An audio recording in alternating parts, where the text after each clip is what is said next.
January 31st saw the Supreme Court make a landmark ruling against trying civilians in the court-martial. My name is Douglas Onen. This is the Inter-University Debates. Joining me to discuss whether the government or whether our government will be in position to actually implement the Supreme Court ruling. I'm joined by distinguished lady and gentlemen who will help us unpack this conversation and put perspective to this very interesting topic.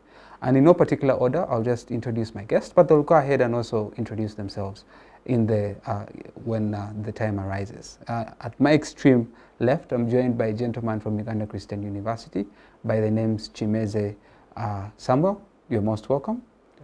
Right next to Samuel, I'm joined by a gentleman from Makerere University, Mr. Wilson. You're most welcome. Right next to Wilson, the only lady on the show. She has veiled her hair. Yeah. Thank you. She goes by the names of Sabila Sarah. Very happy to have you. Last but not least, Mr. Luwaga John. Thank you for joining us. As I said, I'll just also quickly give you a round of an introduction. Maybe you can just tell us more about yourself, and then we can start the conversation. I'll begin from my immediate right now. Okay, thank you for the opportunity that you've given me to be part of this panel and this platform. It's such a wonderful debate that we're going to have. And my name is Luwaga John Eliane, to begin with it. And a student of law at Uganda Christian University in 4th year. And, you know, I'm happy to be here. Happy to have you too, John. Looking forward to having an interesting conversation. Thank you. The only lady on the show. Okay, my name is Sabila Sarah, and I'm a 4th year law student at Islamic University in Uganda, and I'm really excited to be here. Very happy to have you. Looking forward to an interesting conversation. Hello everyone, thank you so much. I'm happy to be here. I think this is my maiden appearance on this particular show. Yeah. My name is also Nuwandinda. I'm not a lawyer. Yeah, I'm a diplomat. I'm into climate activist. I co-founded an organization. It's called the Initiative on Climate Action Uganda. I'm also an advocate of regional integration, East African integration. I'm happy to be here. Happy to have you, and definitely when matters of constitutional issues are always issues that cut across and affect everyone. Yeah. So definitely you'll be happy to have your insights. I am Kimeze Samuel, a third-year law student at Uganda Christian University. I am the public relations officer of the Patriotic Club of Uganda Christian University. I'm so honored to be a part of this. Thank you. All right, so gentlemen, allow me to start with the lady. Allow me to start with the ladies first. Definitely, usually, but oftentimes I switch. But let me today be conventional and start with the lady. Sabila, 31st January saw a landmark ruling, and as a student of law and someone who is quite passionate about issues of constitutional governance, that particular ruling by the Supreme Court, you know, saw a raise of hope across board from civil society organizations to humanitarian organizations, among others, people who are interested on the rule of law in this country. But before we get into the nitty-gritties of the conversation, there is possibly a viewer out there who doesn't know exactly what happened leading to this case. Take us up to speed. Okay, thank you very much. Like I said, I'm really excited to be here. On 31st, which was Friday, in the Supreme Court, this case started way back. It's been years, by the way. Should have really ended so soon, but so absurd that anyway, it's Uganda, so everything is really not surprising. But in this case, really, Honorable, the former Nakawa municipality MP, was charged with treachery in the general court-martial, which he went against and contended that he was not really much good with the fact that he was being tried in the court-martial, and so he bailed out, and rather not bailed out, he appealed in the Constitutional Court, and then he wanted them to be to give him a chance to be heard in another court, which is really not the court-martial. And then, of course, the ruling was that it was unconstitutional to be heard in the court-martial if you are a civilian. And then, of course, the Attorney General went ahead in the Supreme Court and appealed again, saying that this guy should go back to the court martial and things to do with that sort, which of course the 31st of of January brought out the aspect of, no, it is really unconstitutional. You know, the court martial is not supposed to hear civilian, it's supposed to hear people to do with military arms and all that. So yeah. All right. Really Thank you. Thank you for that background to this particular case. But let me just get to you, the diplomat. So we have heard from a lawyer, and I'm quite intrigued and interested on the issue relating to civilians being tried in the court martial. We have been seeing that happening over years, and this particular ruling, definitely it has been long overdue, as it was stated by the president of Uganda Law Society, but eventually it has come to pass. But question that we are trying to answer in this particular conversation is whether government is actually going to implement this. But before even we go into whether government is going to implement it, we have seen numerous cases and numerous scenarios. What maybe particularly sparked this particular ruling or sparked the Supreme Court sitting sooner was the incident that saw Dr. Kizza Besigye when he was whisked away from Nairobi, brought back into Kampala, and then charged in the court martial. But also we saw Dr. Aaron Kizza, an activist but also a lawyer, being as well, remanded to prison for 9 months. Now, those were among the events that saw or sparked numerous outcries across board. But we have seen political prisoners before in National Unity Platform, among others, who have been tried in the court martial and are still in custody up to today. Now, looking at all those series of events and understanding that order, how best would we then look at this conversation in regards to separation of powers in this country? Thank you so much. First of all, as they say that justice delayed is justice denied. Yeah. To me, I feel initially this justice was denied, according to Honorable Kabazi Gurka. It is Dr. Kizza Besigye and his colleague Obeid Kamlegea that saw this rise again, the case. Yeah. To me, I think it was buried already.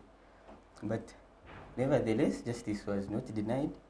We thank the justices for passing a fair judgment, what we expected. To me, now it goes back to the executive of which it is Mr. Museveni. We have to know that Mr. Museveni does not believe in this doctrine of separation of powers. He believes that the other two arms should be subservient to the executive, the legislature and the judiciary. I've been telling people, we have seen this over and over. You remember, to take you back in Parliament, what happened in Parliament when they started to censure Honorable Minister Persis Namuganda. And they unanimously agreed. I think it was like 15 people that didn't vote, but nothing was done. Nothing was done. This is a whole arm of government that is independent. So I'm taking you back to show you that we should expect anything from the executive. Still in the reshuffle, she was again appointed. So that is undermining Parliament. To me, Parliament wouldn't even be sitting, because after that, it was evident that the president doesn't see any sense in it. So to see the document that I saw it on X, that the president published explaining the judgment, you would see the authoritarianism in the document itself. Like, I received the news, the wrong judgment of the whole arm. Who are you? First of all, Mr. Museveni is not even a lawyer. So if we are to blame the winner... But he attended law school. It was one day. There was the reason why he went away. So, like they say, if you blame the windmill, then you also have to blame the wind. Now I also blame the Attorney General. Because in his statement, the president said, I was briefed by the Attorney General. So the Attorney General ought to have briefed the president, and I saw today saying that the opposition should wait. I am still reading the judgment, so I don't know what he briefed the president if he had not read it initially. So for me, it is all trouble, but then also the Attorney General would have briefed the president word by word, why the justices sat and came to That the conclusion. But of course, I think also it goes back to the president. Maybe is it advisable, or me, I saw the authoritarianism in the document, and I can tell you this thing will not pass. As long as he still wants Dr. Chiza Besigye in that court, he will still be there. Right. As long as he wants himself. But then now what they should do, we have, I've also seen there's some conversation on X today going on that still Besigye is not a civilian. And then I saw as it Honorable Muntu trying to rectify them that after you retire from the army, you spend 5 years in the reserve force. So now Besigye is a civilian, is a true civilian. Okay, if they still claim Besigye is not a civilian, since he was once an army man, then we should see the Nup guys, those that are still in the court martial. We should see Council Aaron Caesar, because now, as per the ruling, they are being held illegally. So the more they stay there, I think it keeps on exposing the dirt to the executive. But as for me, I'm not expecting anything good from the executive. All right. Upon the president. Thank you very much, Wilson. Let's just take a few steps back. And right now, I just want to charge this responsibility to Samuel and John. Since both of you are law students and you're quite familiar with the doctrine or the principle of separation of powers. And for the audience out there, they would definitely want to, I'll begin with you, John, and then I'll let Samuel pick it on from there. To understand the doctrine of separation of powers, that there is that analogy of a pot sitting on three stones. Yeah, and that is the analogy of separation of powers that oftentimes when you're in law school they use, that you have the legislature, the parliament, the executive. You're both independent, but you work together. Of course, now that pot symbolizes what you're supposed to deliver at the end of the day. That working together relationship that gives you the result that gives you. But bring us up to speed. People have been throwing around the principle of doctrine of separation of powers. And for the non-lawyers out there, they would like to understand. John, let us understand, and how does this relate to the conversation at hand? All right. Thank you for that good analogy of the cooking stones. Yeah. It was coined by Justice Kanyehamba in the case of David Tinyafuza versus Attorney General, 1997. And that is when we saw Kanyehamba bring out the best of separation of powers. That whereas we have three arms of government, that is the executive, legislature, and judiciary, the three of them might not work together as them checking each other, like you give me the judgment, I read through it, I approve it, or I actually have to look through the laws you make and interfere with them. The issue is we have to be independent, each arm working independently, but we shall work closely. We can actually consult each other. We can consult about, the Speaker of Parliament will go to the State House to consult a particular bill, but it will not mean that you have to dictate what exactly has to be done in Parliament for that particular occasion. Now, bringing the people up to speed and how this whole issue has come out today, I would like to first give a simple background. Way back in 1972 when we had Benedicto Chiwanuka. He was a Chief Justice at that time, and on 22nd of September, he was murdered by Idi Amin Dada. The reason why he was murdered by Idi Amin Dada is because Idi Amin Dada was trying to look into the other arm of government called the judiciary, and Benedicto Chiwanuka tried to oppose it. Because Benedicto Chiwanuka was the Chief Justice appointed in 1971, Amin Dada tried to dictate what the judgments should look like, tried to dictate how everything should run in the judiciary. And in this particular order, and in that particular vein, Benedicto Chiwanuka stood and started speaking out on the issues that relate to governance and judicial independence. He's remembered for speaking about democracy, rule of law, and judicial independence because Idi Amin Dada was interfering with how the judgments should be made, with how he wanted the judgments to run. And because of that opposition, he was murdered on that date. And to bring the people still up to speed, in 2018 recently, President Museveni ordered for a memorial to be put in to remember Benedicto Chiwanuka.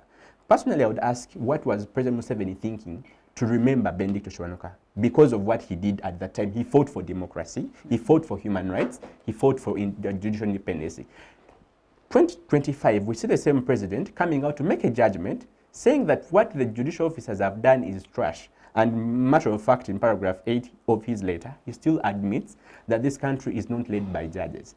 I'm seeing a contrast between the two presidents. That is the president of 1986, the one who promised us democracy, and the one of 2025, the one who has now the true colors.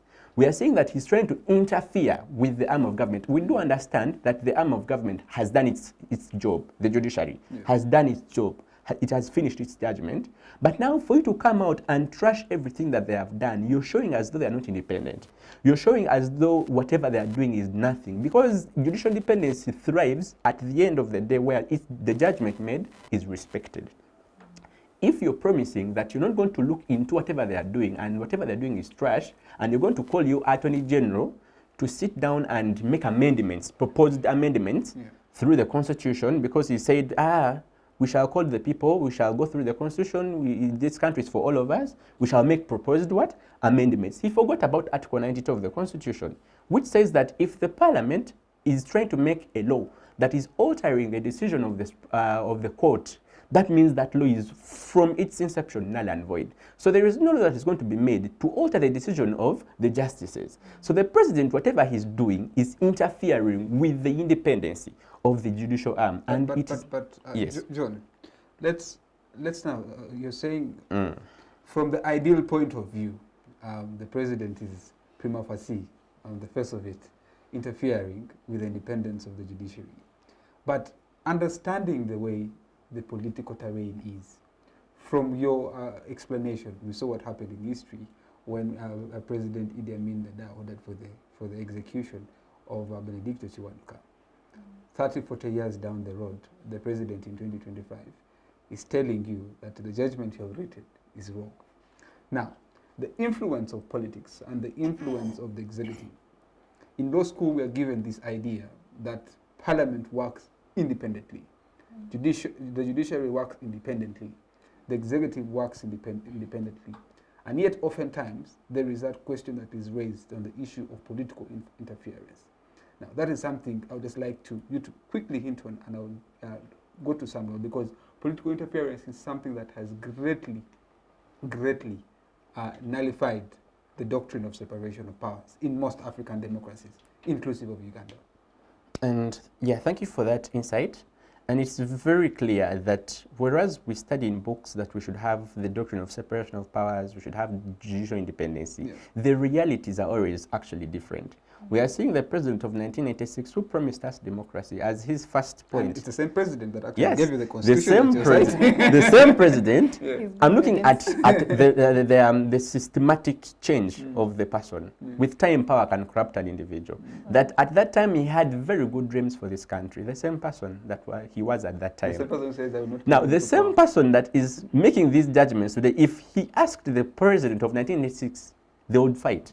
They would be different because they are talking about totally different issues. The person who fought for democracy in 1986 and stood at the steps of the parliament and said that he's tired of what has been happening in this country, where countries come, where presidents come and just do not democratically put themselves into power. He started amending the same book he wrote years down the road and said, no. Democratically, if you've not been elected by the people, the issue is not staying in power, but then if the people do not vote you. He started eating his own words because over the road, I think he got interested in the country and he made it his own country or his own family. But now the issue of military justice is going to bring a cause of action for us in this country. It's going to bring an issue because I know he's looking at the 2026 elections and I think he's saying now this is a chance going. This is a chance slipping off my hands. He quoted in paragraph 8 that Karamoja was saved because of the military justice. Now the question is, what would these other people be doing in the courts of law, in the martial law? Like what would be the people of Nup doing there? Now the issue is that the president that we had in 1986 has mutated over time, has changed, and we do actually want to appreciate that he has put politics into justice, and he has politicized everything. And the arm of government that he has actually successfully won is the legislature currently. He has actually won that. That is why he will quote in his letter and say, we shall go back to parliament. He has it back at his mind that parliament is mine. Because now the judiciary has actually turned against him in a way in this judgment, he's actually saying, I think I should not trust you again. I think I have to trust the other people that I've been actually trusting. So that issue of politicizing everything is actually, I think it was even a shock. He didn't expect it. He thought that these people would actually make the judgment perhaps in his favor or in the favor of the military justice. You cannot come out and start awarding marks that, oh, I thank Chibita for giving me this judgment in my favor, but I discredit this one for doing this. That is not part of what you're doing. They gave orders. Those justices gave orders that do A, B, C, and D. The executive has nothing to question, but to actually do what? Implement. Right. By the original arm, who is now the president, the first person questioning that, what would the police officer down the road do? The police officer would actually also intimidate the same person, the same justice and the same decision. So it is a wrong move by the president and the Attorney General who ill-advised him, because in the letter they quoted the Attorney General as the advice giver. So we do blame them, but we do want to tell them to respect democracy, rule of law, and judicial independence. Samuel, political interference, something that greatly meddles and affects the willful implementation of this decision among other decisions that the judiciary passes, but also Parliament itself. And we know that political interference in this state and in this particular country of ours oftentimes stems from the executive. Yeah. Now, understanding that, how sure are we, because now it comes down to the question, will the government implement the Supreme Court ruling, looking at political interference in its own self? Thank you so much for this opportunity. Before I even start submitting this issue, I would like us to have like a moment of silence for 1 second for our nation, because we're in a state of quagmire. And then when this issue came about on social media and all that, I took time and thought about the person of His Excellency Kaguta Museveni.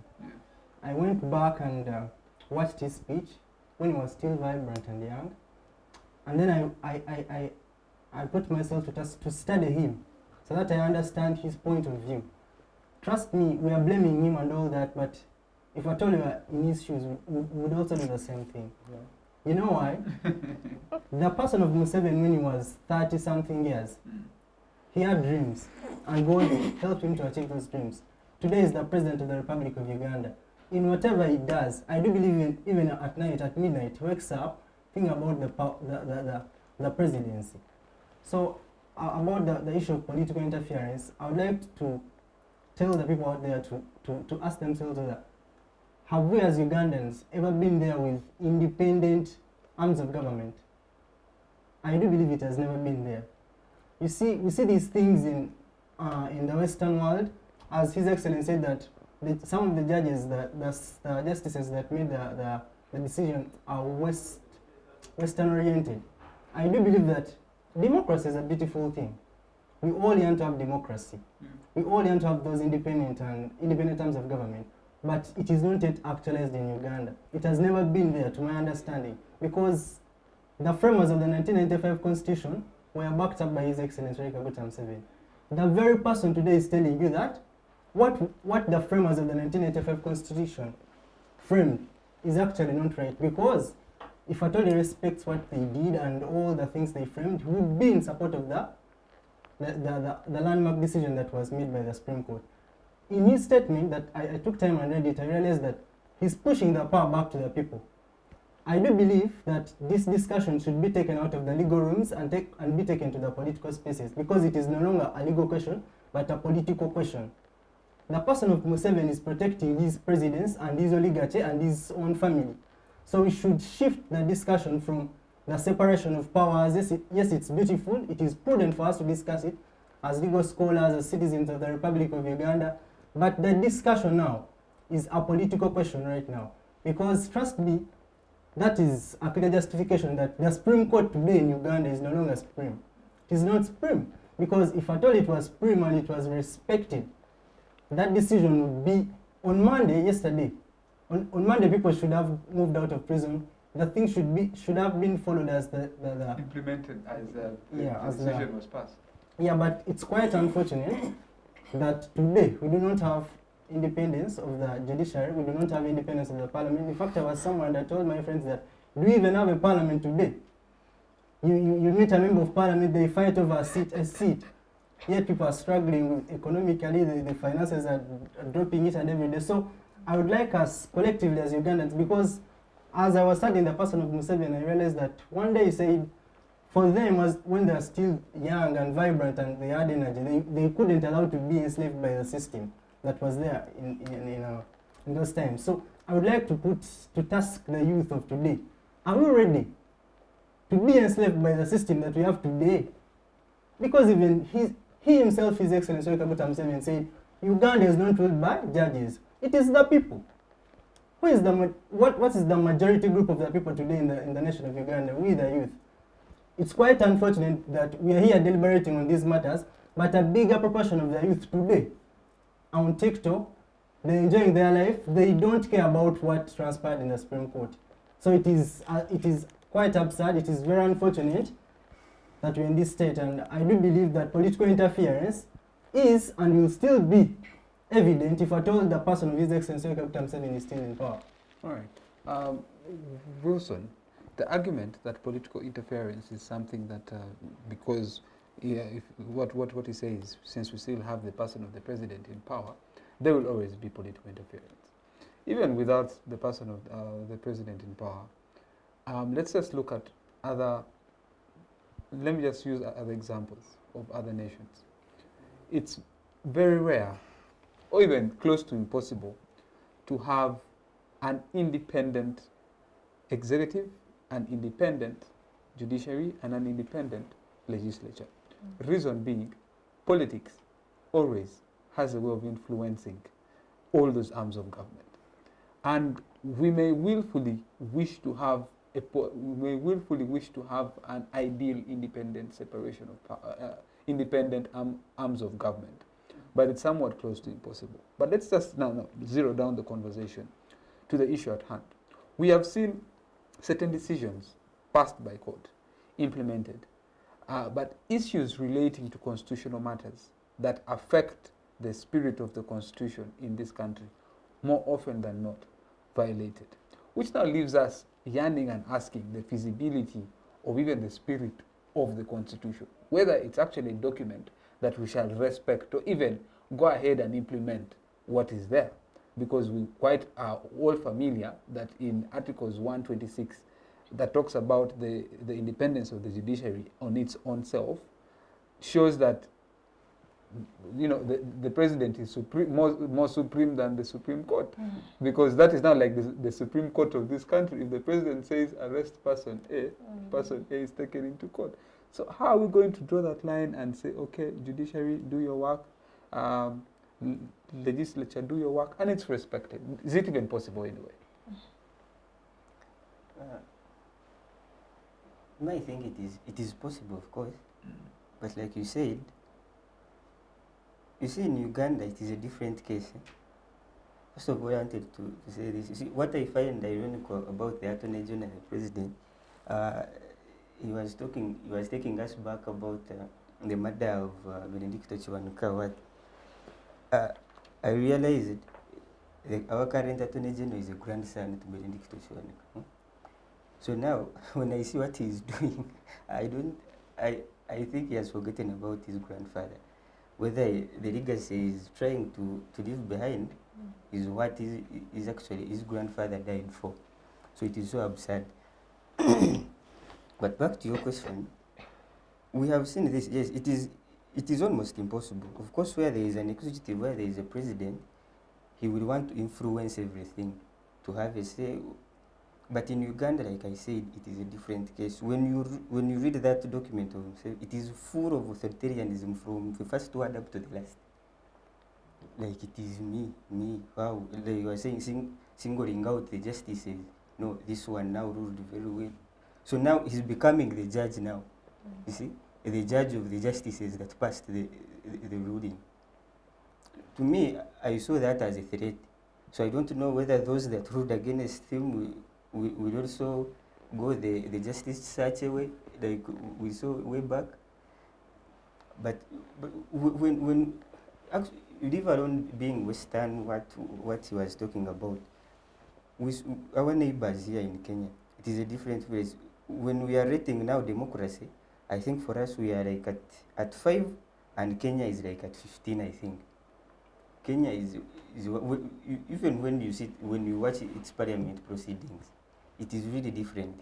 Yes, you find even the party that has the majority people, when it is a matter of national importance and it really concerns the citizens, you even see those, everyone, now it becomes a matter, whether you are pro-government or anti-government, it becomes, which we don't see in our parliament today.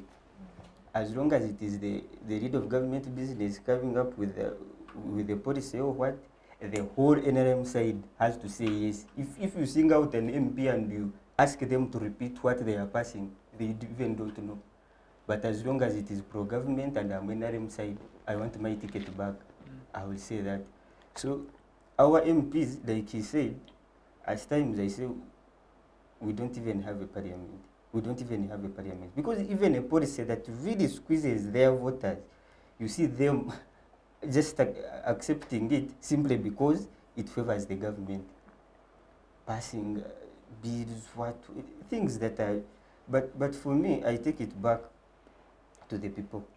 Like before we blame this is our thing. Now we need to also rise up and say what, like we said, the youth, we have lagged behind. We need to raise our voices and take control of our country because it is perishing. Like he said, the youth forum 7, what he sat down in the 1995 when they passed the constitution. These were the people now coming again to contradict himself and saying, no, this one should, they take it to parliament and change it because times have changed. What favored him the other time is not favoring him now. He's trying to protect the presidency. But then the country is now perishing. We have now put in the reverse G and we are going at the jet speed, going back behind, not proceeding in front. So to me, it is not, for now it is not possible.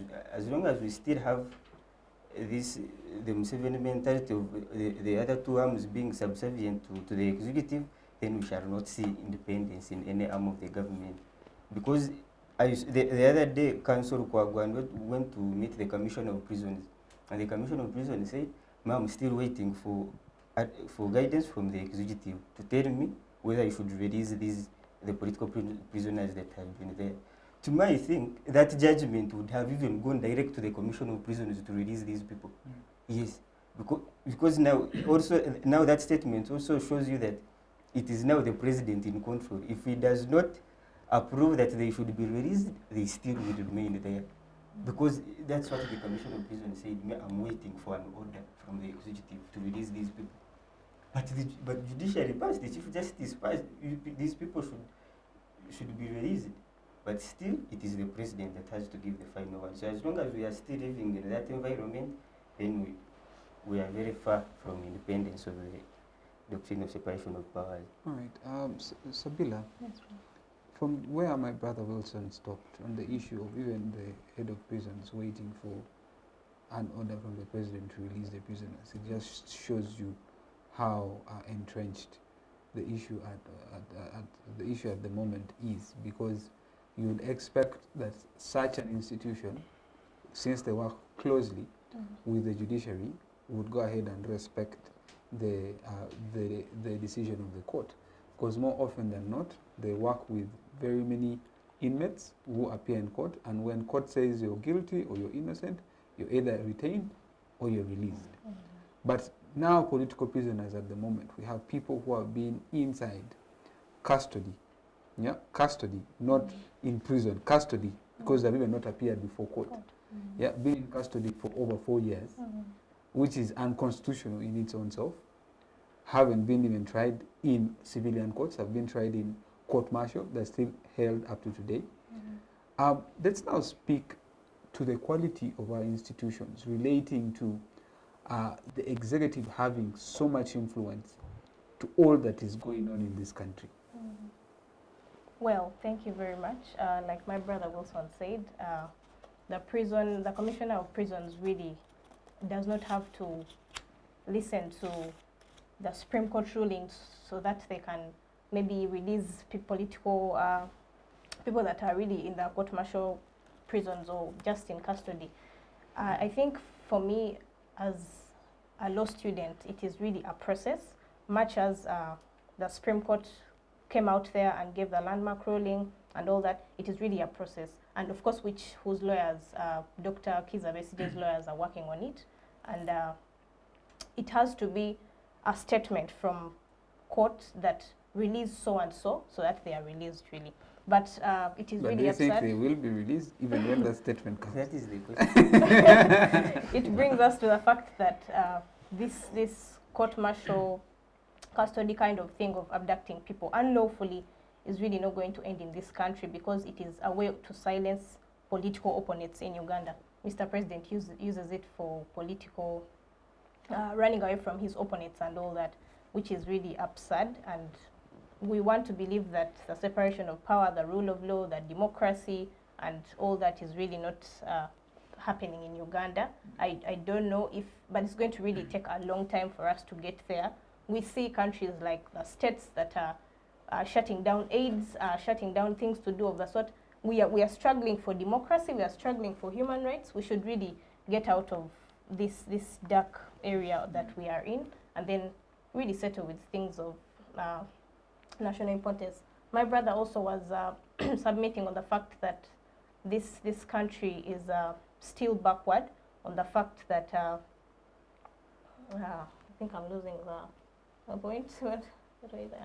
I think I lost it. Yeah. But yeah, I will go to the rule of law in Uganda. I would like to say something about the rule of law, which is really not seen in Uganda, and I want to bring it to the people that the country unlawfully rearrests people, even when the courts give bail to some civilians and some prisoners and all that. They still unlawfully rearrest people, which is really absurd in this country. Yeah, just as before we go into the break, John, I would like you to, Sabila highlights an issue to do with the rule of law, a concept that is mundane to very many Ugandans, or how should I put it? It's a concept that is not mundane, alien to many Ugandans, because the example she uses, political prisoners, people arrested and rearrested even after being released.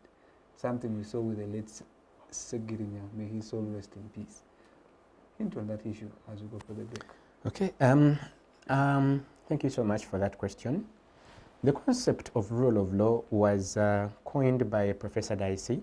He's well remembered for articulating on what amounts to rule of law. Mm. To have rule of law in this country, it would mean that we have respect for the judgments. That's one of the things. We have respect for human rights. We have respect for judicial independence. Out of all those three that I've talked about, there is none that is being respected currently as of 2025. We are looking at the executive that will capture people because of politics, put them into custody, and will never avail them to courts of law. Yet we have a constitution that makes it very clear that you should bring the person before court not later than 48 hours. You must have principles of fair hearing followed. You must have everything articulated. But there is nothing being done. We are seeing the policemen beating people, and we are going into another political season. And we are going to realize that the issue of rule of law that we actually envisaged and read in books, for purposes of practicability, it has mutilated into rule by law. Now they will put a law to rule us, not the law to rule, but for someone else to rule us by law. And that is why he trusts the legislature so much that they will bring anything through the law. Anything through the law. He's trying to run away from the person who got power on 25th January, and that was Idi Amin Dada. For him, he did away with everything to do with law. And he actually brought constitutionalism that has never actually been ever had. So President Museveni is trying to lead us by the law. And that is why even in his writing, in his letter, he said, we shall go back to the what? To the legislature. I want to ask, there is a story by a Christian called The Emperor is Naked. It's a very beautiful folk story for someone who wants to adjudicate on matters of law. And it brings out a leader who has been exposed simply because he wants to show the public that he's good, because this leader was deceived that you are going to have the best dress. This gown will show you whoever hates you in this country. So whoever does not see it, whoever does not see the gown, is the opponent you're looking for. So in this particular scenario, they pretended that they were actually giving him a cloth, but there was nothing. The emperor was totally naked. And he went onto the street and people were clapping because they knew the rumor that whoever does not see the dress is the opponent. So whoever was now seeing that the emperor is naked was saying, oh, you're very smart, you're very clean, thank you for that shoe, thank you for that, you're looking good. But until a child who didn't know about the entire story said from the public, but the emperor is naked.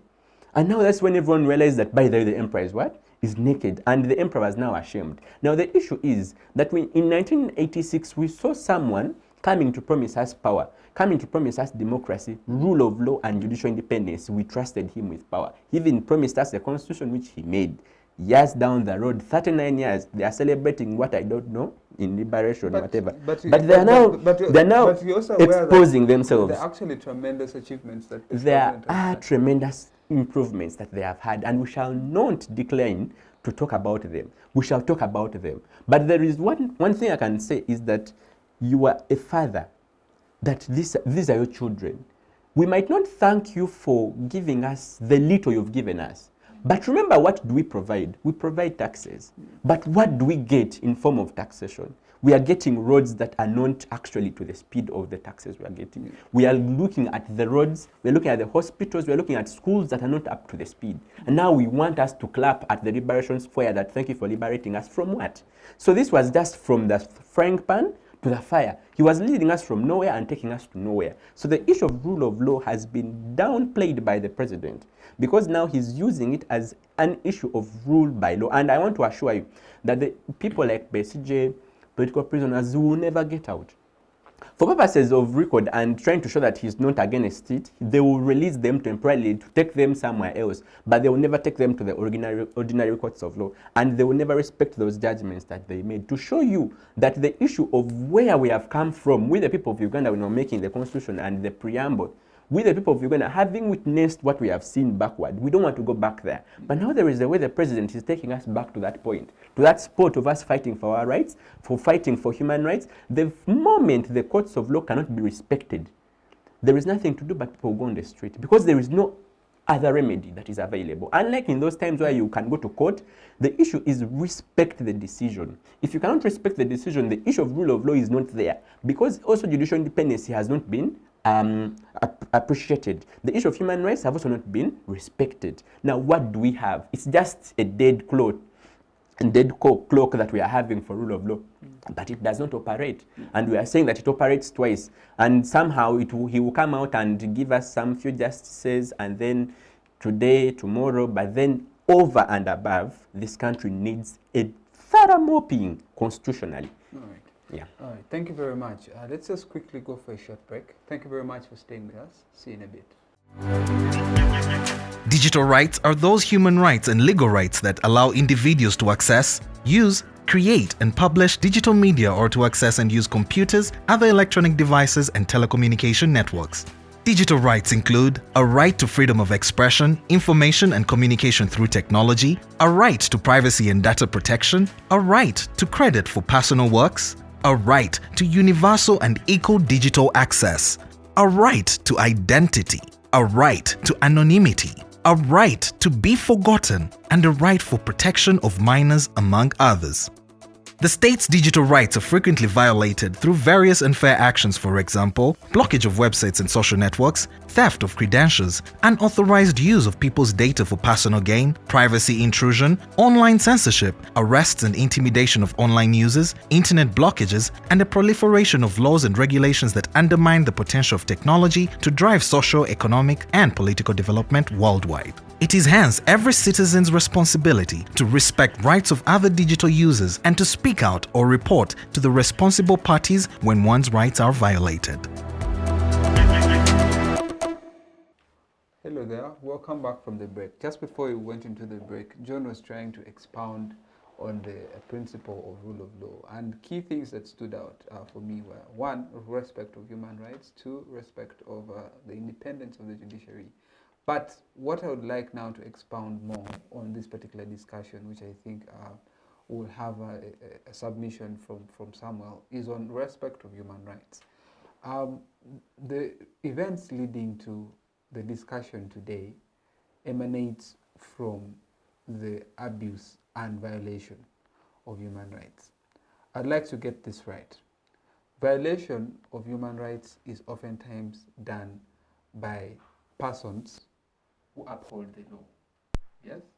Abuse of human rights are oftentimes done. I can abuse your human right. I cannot violate your human right. So I need to get this correct. Now, the issue relating to the events of this case, to that leading to this discussion, were as a result of violation of human rights of citizens. Citizens who are political prisoners, as a citizen like Dr. Kiza Besigye, a citizen like Dr. Aaron Kiza, who have been tried in the court-martial and have been subject to being held captive in prison. Now, that being the case, the principle of rule of law talks about respect of human rights, and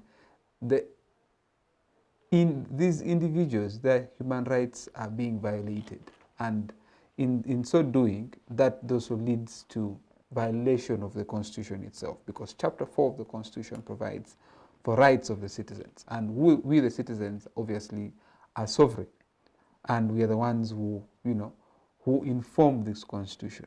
But let's not talk about the respect of human rights in this country, something that we have seen having a decline over the years.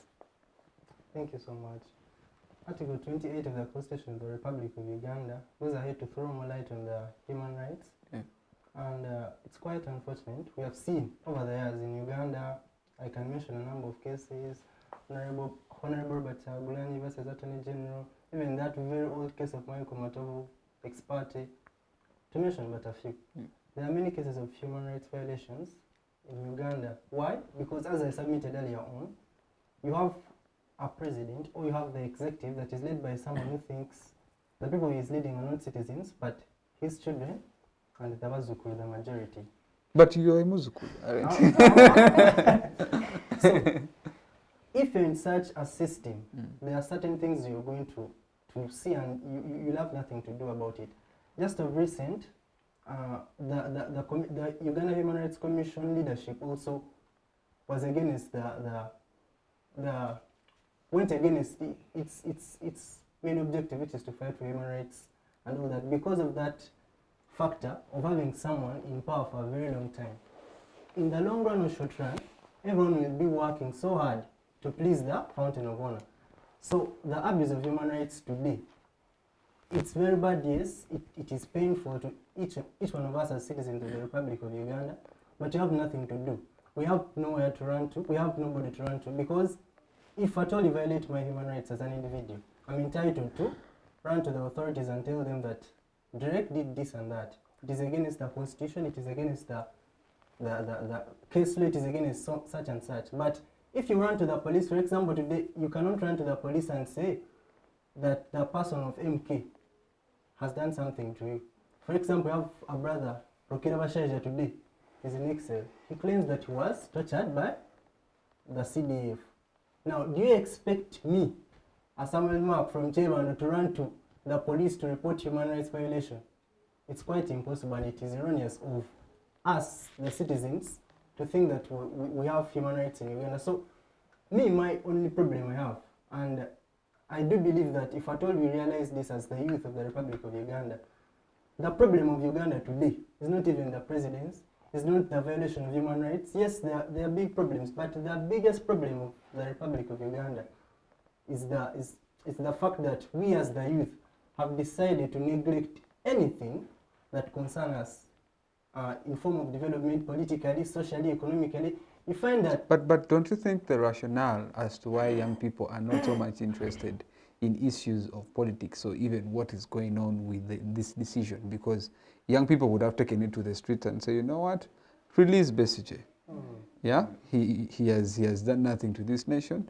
But you're not interested because you have your peace, you have your freedom, and you don't want also to be tortured. You saw what happened on November 18th, 2021, 2021, when a couple of young people were killed on the streets of Kampala. Young people are afraid of losing their lives. People just want to live life and have fun. So how are you going to tell a citizen, a young person such as yourself, who is in Chebando, and if he wants to, you know. So that's what I'm trying to say. Yeah. We have to wake up as the How? youth. We have to come to the realization, because every time we come on social media and lament, we cry about the injustices that are done. Yeah. We should be our brother's keeper, first of all. If at all you see that so and so is being violated, his rights or something of the sort is being violated, do something. Yeah. Record a video, as some people have done. Be engaged. You see, one of the reasons as to why Museveni has been in power for now is about to make 40 years is the reason. It's the fact that the population, as I've said, people don't care. There are certain things you can't do in Kenya and you stay in power for over 20 years. Why do we think that we are so different from the Kenyans? They are our neighbors. In fact, some tribes are in Kenya and others in Uganda. Why do we think that the Kenyans are more prudent, are more enthusiastic about leadership? Why is it? I don't know. We should wake up as the youth. I don't know how, but we should reach that moment. We should.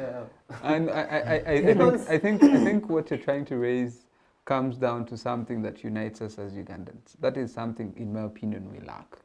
And also it zeroes down to the conversation today. And we see it even being manifested in the failure of possibly the government having the political will to implement the decision of the Supreme Court. So if we do not have something that unites us as Ugandans, we don't have, yes, we may have common suffering in regards to being unemployed among others, but in Uganda, we are so lucky that you can't at least go a day without a meal. And that's no. Majority, guys. I understand campus hustle. The mere fact that you are at campus, at least you are somewhere. There are people that don't even know campus. True. Now, I'm speaking about that ordinary Ugandan who is in the village. You know, in a village setting, you can easily go to your neighbor and get what to eat. And you survive. At least you have access to food. Let's talk about majority. You have access to food, access to water. The basics that can make you survive. But that feeling of trying to fight for your country is something that, yes, I do agree, majority of the young people do not possess. And for us to have that democratic country that we dream of will only be possible if we had majority of young people interested in issues of national importance. But thank you very much, Mark, for that point and bringing it home. But now, let me just bring you in, Wilson, just from where Mark has brought this conversation in regards to young people not being interested. We play a role, critical role, in trying to see that we influence constitutional governance in any country. History has it and history has shown. Young people are very pivotal. We saw what happened in South Africa. We have seen what just recently happened in Kenya, in them trying to influence the finance bill that was being passed by what? By Parliament. But there's an issue with the young people of Uganda. A few will rise, majority are keyboard warriors, which is also something that we can go ahead and do. But my question now will go down to the issue of the role of young people in trying to push such issues of national importance. Yeah, thank you. You see, I think it again zeroes down on patriotism. We lack patriotism as like the youth. Even the few endeavors that are there to promote patriotism. I have an issue with the patriotism of Uganda. The other day I was telling some people that now instead of teaching people to love their country, like the denotation meaning of patriotism, they instead teach them to love the government. Those are two different things.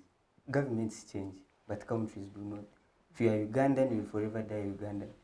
You might not die in NRM or in NUP or in what, but you will die Ugandan. Even those people, I don't know that there is any of you that has been to Changwanzi. When you go there, I have not been there for the record. I don't think I want to be there. But those people, they instead, now you see them being lined up in yellow t-shirts of Museveni. That it is a patriotism club. That is not patriotism. It is not. Patriotism, just like what we are saying, the arms of the government, being patriotic, you should bring your country first. Like in this case, we are talking about the General Court Martial. If you say that it is wrong, then it is wrong. That is being patriotism. But then lining up youth, dressing them in yellow, teaching them the NRM ideology, and then hiding behind patriotism, it is not good. And I think that is what has killed the youth. Then the second thing is that we don't have freedom of expression in Uganda. You will go on the street, you see what happened in the March to Parliament thing. You are being beaten, blinded, but when it is a peaceful demonstration, you are fighting with people with guns when you just have placards. So anyway, they do that just to instill fear in the youth. That even those that are watching on television or behind, they say, no, I don't want to be in jail. I don't want to be in that. So that thing has lagged us behind the efforts of the youth to build. But then we constitute the largest percentage of the population in Uganda, even in East Africa. So still for us, we shall not tire to, in any way, you can go on your social media and make a post like you were saying. Even here, at least we are adding something. We are telling the youth there to stand up and speak for what is right. For what is right. Because time will come. We are here, we are men. At a later stage, we shall have kids, we shall have... So imagine that grandkid asking you, where were you when the country was falling apart? There is this song I like country music so much. There is a song from Ian Jackson called Where Were You? He wrote that song in, remember the bombing of the Twin Towers? A lot of people died, so he wrote, I like the lyrics, so I was asking, where were you on that September 11th? Where are you on that September day? Where are you in church? Where are you where?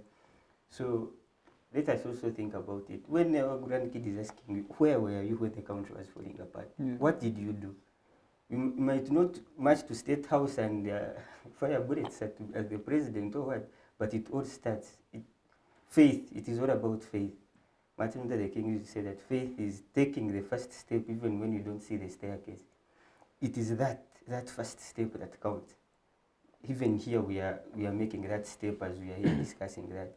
So it is all about the youth, because it is the youth. These people don't have even 40 years in Uganda here.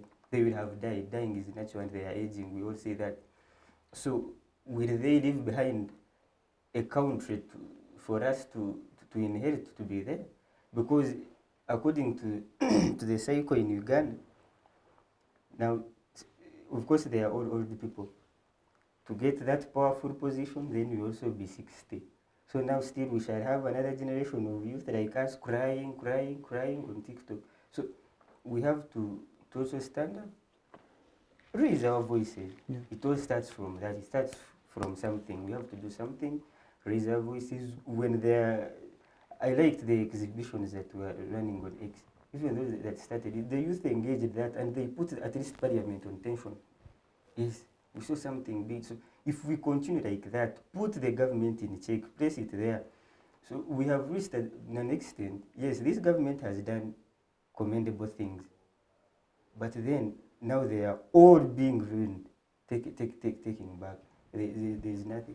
It is now becoming so hard even for someone. When you watch these TV shows, well, you even see someone trying to protect the government, but they lack the words to use to protect the government. You really see that they're struggling. They are struggling. And when we get to that extent, then...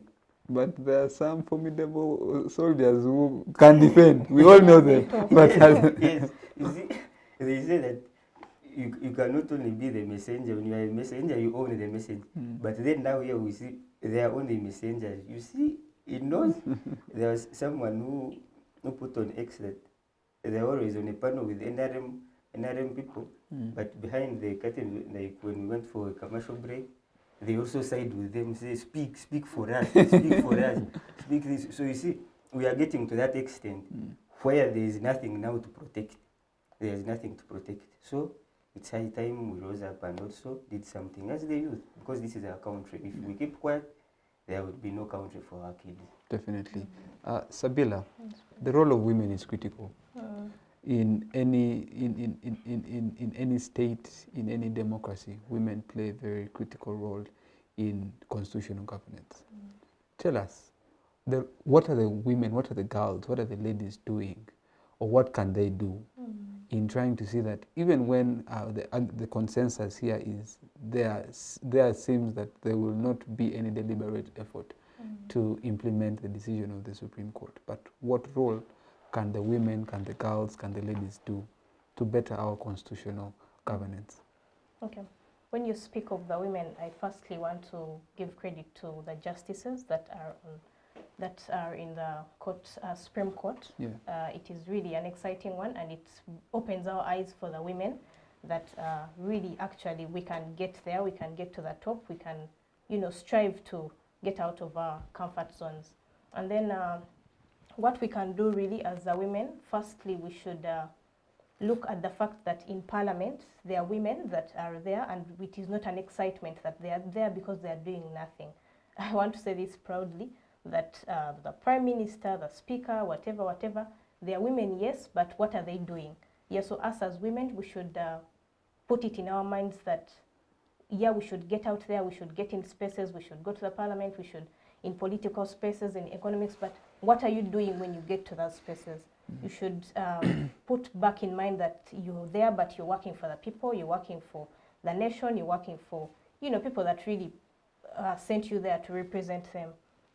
So I think for the women, we should put back in our minds that this is really a critical moment, this is really a critical time, and it has always been like the fact, but we have to not forget that we can really get there. Though, of course, the hope is like in 30 or 40 years, but yeah, we'll really get there. Step by step. Thank you. Yeah, that's very powerful.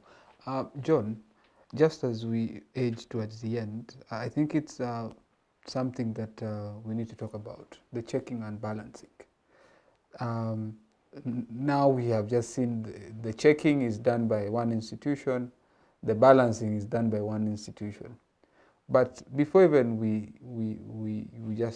you come in, help us understand what check and balance is, and how can we better the check and balance doctrine. Okay, thank you for that question. I would like to first start from her point that she has ended on, the issue of us having hope. You see, in a country where everyone has lost hope, people will never even go for the elections. People will never actually have trust in their leaders. We just need to keep having trust in the vote, in having elections, and in having democracy, because as the statement goes, that the arc of the moral universe will be long, but it will always bend towards justice. And at the end of the day, time will come and all these things will be out, and at that time, Drake will invite us to celebrate the issue of democracy, that rule of law has been achieved in this country. We shall have that time. But for now, we shall keep speaking about the bitter truth that is affecting this country, the disease that is eating it up. I also want to give a comment about a statement by Sir Ian MacLeod at the time of 1960 when they were opening up that parliament. He was the Secretary of State at that time, a representative from the UK, and he made a statement that you people have desired to have this power because they had desired for independence, that you have over-desired for this independence, but years down the road, you're going to see drama.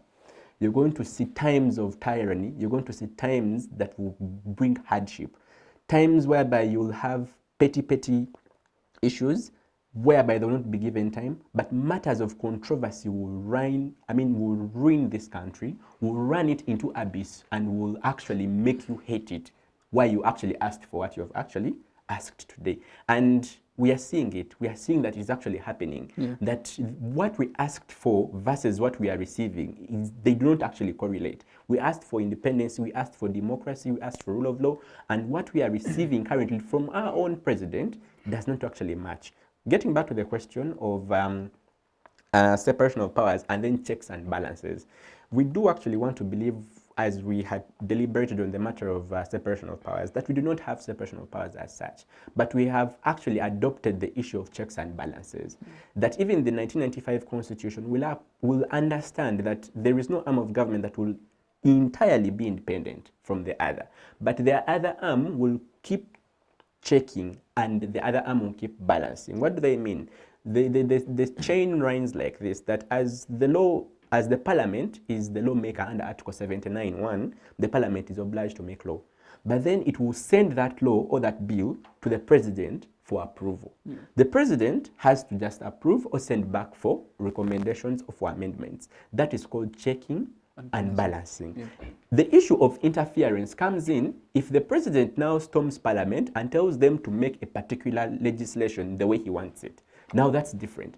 Now the issue of what is happening today, being related to the issue of and the scenario of checking and balancing, that the president, remember this is a Supreme Court decision, there is no other appellate court above it. So the only thing that has to be done is to respect the decision. And I think that's why very many people in the law fraternity were rushing this case to the Supreme Court, because we have had other cases. We have had numerous cases that have deliberated on the matter of court-martial versus civilians. But remember, these are high courts, these are courts of appeal, and they do not have that binding effect, that final effect onto the individual down there. And that is why I actually thank Michael Kabaziruguka for rushing through all the system to go to the Supreme Court, because he has brought us the victory we wanted. Now, the issue of us checking and balancing, the Supreme Court here does not work, because the president will not actually balance and check the Supreme Court on its decisions. The president actually, his role under the Constitution is to implement the law.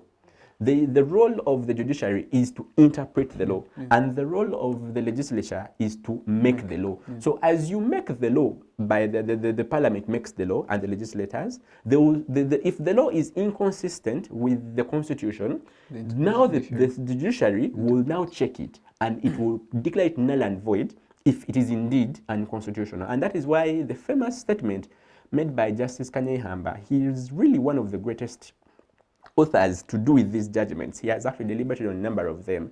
And he made that statement in 2006 on the case of Besigye versus Museveni. Constitutional, it was election petition number 1 of 2006 at that time. He said that there is that silent overriding dogma in our country, the issue of constitutionalism and the issue of human rights and rule of law, that the Constitution is the supreme law of this land, and any other baby law or ghosts that want to break it down shall be declared null and void, and the courts of law have nothing to do but to shut them down using those court measures. And I think that's why the Supreme Court saw a certain baby god hiding behind the court-martial, and they had to use their own elements and tools to shoot down that court-martial, because they were using it for injustice. The issue is that they made the law, the UPDF Act, and that was made by the parliament. But now the judiciary under the Supreme Court is saying that, well, thank you for making the law, but now the law that you're making has provisions that are against the Constitution. And that is checking and balancing. The issue is respect for that decision is what is necessary. Because if we really have rule of law, respect for the judiciary is necessary, because it's an arm of government that when you look at it from a distance, it is armless. It does not have that particular sort of army that will implement its decision. It relies on the goodwill of the executive. And I think the framers of power and government made that one general error that will never change in history. That the executive will actually decide to either implement or not. And what happens if the executive refuses? What will we do? We shall not start running to America, we shall not start running to NATO, we shall not start running to international organizations for help, and they have never brought any useful insights. So the issue is that the executive has nothing to do but to respect. But we have the issue of the first son and the president, whose responses don't show anything positive towards the decision. And that is where we are going to lose hope in the entire fraternity of the rule of law. And yet the country runs on us having that belief, however silent, however false it would be, that there is democracy. As long as the people now understand there is no democracy, there is no reason why they will go for the elections. There is no reason why they will actually go and vote. There is actually no reason why they will actually uphold the law, because they believe that it does not work. It's a backing dog that will seldom bite. So the issue of separation of powers versus checking and balancing is very essential in a democratic society, and the president has nothing to do in this particular regard but to uphold the Supreme Court decision. By doing that, he's actually washing his hands like Pilato, that I'm washing my hands away from this original sin. Because if now he doesn't wash his hands, it will be very clear that he is the ghost we were looking for. He is the problem that we are looking for that has been actually tormenting this country, if indeed he insists on the issue of the court martial. He has very many avenues to use in regards to, punishing individuals who have committed crimes. What is wrong with the High Court?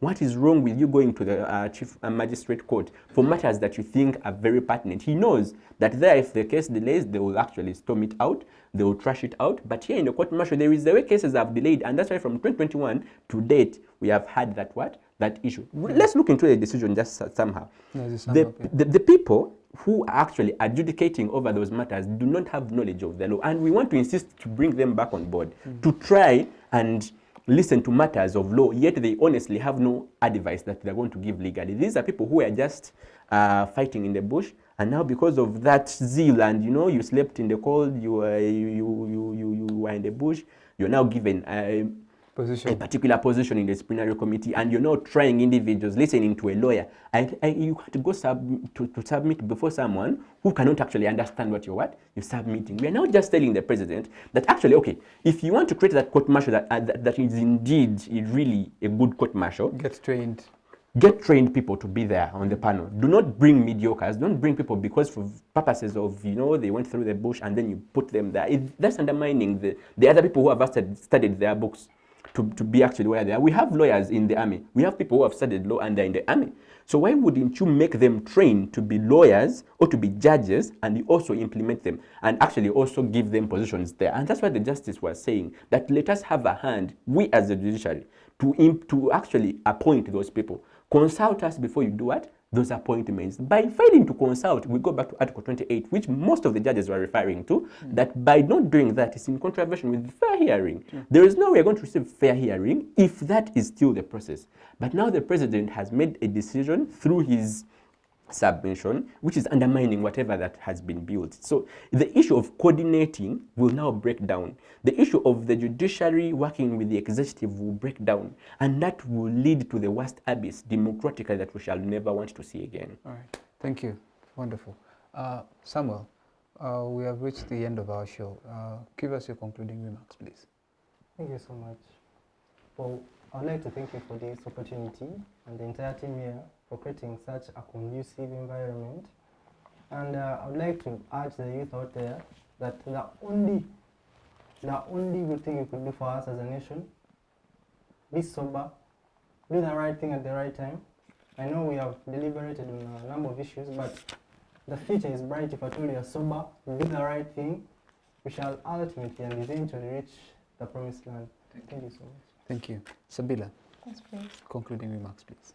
Okay, I want to start by saying that Article 99 of the Constitution provides for the president being able to uphold the rule of law, being able to uphold the laws that are passed by the parliament, and then which law, I must say that the Supreme Court ruling is a law that the president must implement as well. And so if he comes out and says that such and such a thing is a wrong decision, we should think that Uganda does not have a future. But of course, we should not lose hope that Uganda has a future. It actually has, and I want to urge the youth out there that you should stand out, get out of your beds, get out of your things that are not going to come on a silver plate. We should fight for what we want, really. And I think that, yeah, we will get there. Thank you. Wilson, concluding remarks. Thank you so much. It was an insightful conversation. Definitely. I also want to implore the youth not to sit back. We are getting into the hardest time as a country, where those that have been feeding us are now letting go the West, according to the policies that Donald Trump is bringing up. So we're entering two difficult times, so we don't need to sit back, of which partially I'm happy with. It is the first step to our economic independence. As a country, we should learn to improvise. Where they have cut this, let us improvise. Cut here, add here, cut here, add here. Need to also develop a spirit of improvisation. I urge the youth not to slip back, join my colleagues here. This is our country, we are fighting for our future. The people that are actually pressing us no longer have a future in Uganda. It is ours that we ought to fight for. So don't sit back, join the struggle, any way that you can, let us fight for the future of our country. Thank you. Thank you. John, concluding remarks. Okay, thank you, our viewers, for being wonderful viewers and being present till date.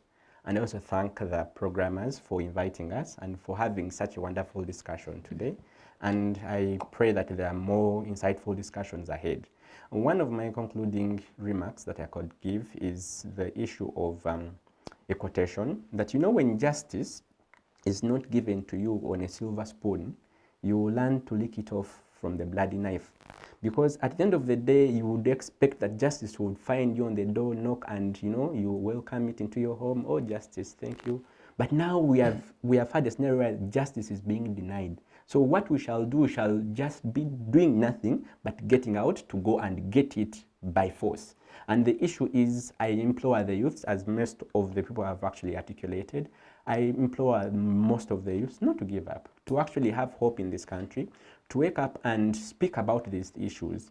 Do not keep quiet about them. I might not blame my father for what he didn't do in 1962, but my child and my grandchildren might blame me for keeping quiet at this point. And that is why it is very important of us to, get out and speak something. What happened in Kenya is a clear indication, as most of the people have been actually deliberating about that the falling of a yellow leaf is actually a warning to the green one.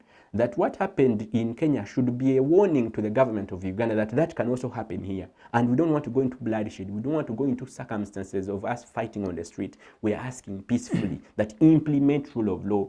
Let the things of judicial independence be very obvious. Let us have nothing to do with an executive interfering with the work of the judiciary, and let rule of law be upheld. And at the end of the day, we shall have a very wonderful country, democratically and respectful rule of law.